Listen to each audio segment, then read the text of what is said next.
When we walk inside, it's kind of dark, and soft music wafts from the ceiling. Wafts was one of our vocab words last week. It's like a movie star word. Nobody real ever uses it, except me. I think it sounds mysteriously cool. Fresh red tulips in crystal vases sit on white lace doilies on each table. Yep, kinda elegant. Our waiter, who tells us his name is Cornelius, acts like we are movie stars or something. He keeps bowing, being downright obsequious, like really kissing up to us. Obsequious, that was another word last week. I had no idea I'd ever get to use that one. We don't go to ritzy places like this very often, so I ordered prosciutto wrapped mozzarella as my appetizer, simply because I like the sound of the words. I pass on the soup and salad and ordered Chilean sea bass. I like fish, even though it makes my breath stink. I'm really hungry, so I'm glad when the food is delivered. Man, it was delicious, like perfect, like yummy, like some of the best food I've ever tasted. Mr. K would call it delectable. "How'd your college interview go at school today, Darren?" Dad asked as he sips his red wine. "Yale. Nice. Was the interviewer impressed with your academic record?" Dad is all about the creds. With his mouth full of mac and cheese, Darren nods. "I talked to that guy for almost an hour," he tells us.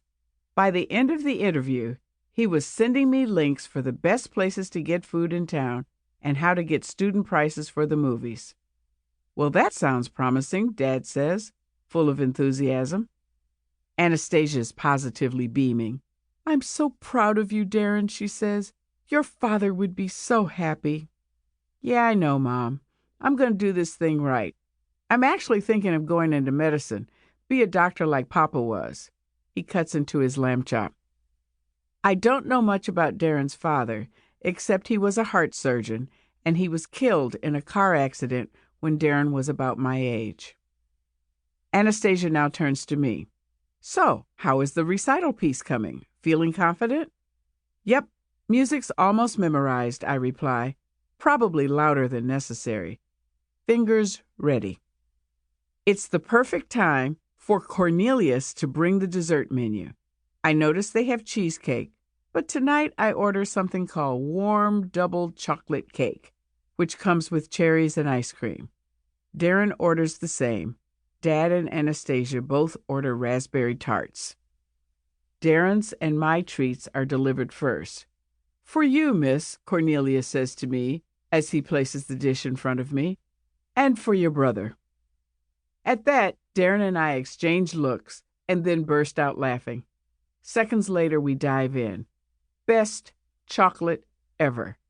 I'm careful not to get any on my yellow dress. When Dad's and Anastasia's desserts are ready, Cornelius brings them on a silver tray. Woven in a circle around the edge of the tray are long-stemmed strawberry red roses. He bows as he sets the platter on the table, then backs away. "Wow," I exclaim. "Fancy." Then, seemingly from out of the shadows, a thin man in a tuxedo appears at our table. Crooked in his arm is a violin. He begins to play. I know this piece. It's Mendelssohn's Violin Concerto in E minor. It's so pretty, like birds singing. Anastasia looks confused but delighted. "This is lovely," she says to my dad. "Did you order the music for dessert, Isaiah? What a nice touch." Then she gasps. I see it at the same time she does. The blue velvet box in the center of the silver platter, right between the tarts. She puts her hand to her mouth. She starts to cry. Oh man, here it comes. I did not see this coming. I squeeze my eyes shut. When I pop them back open, nothing has changed. Candle wax is dripping, ice cream is melting, and my father is getting ready to propose. I smile. In fact, I totally cheese it up. What else can I do? Darren is all teeth and grin. Dad stands up. He picks up the box and opens it. The light from the candle reflects on the diamond. To keep listening to this audiobook, I've left you a link in the description so you can do it, at no cost thanks to Audible's 30-day free trial.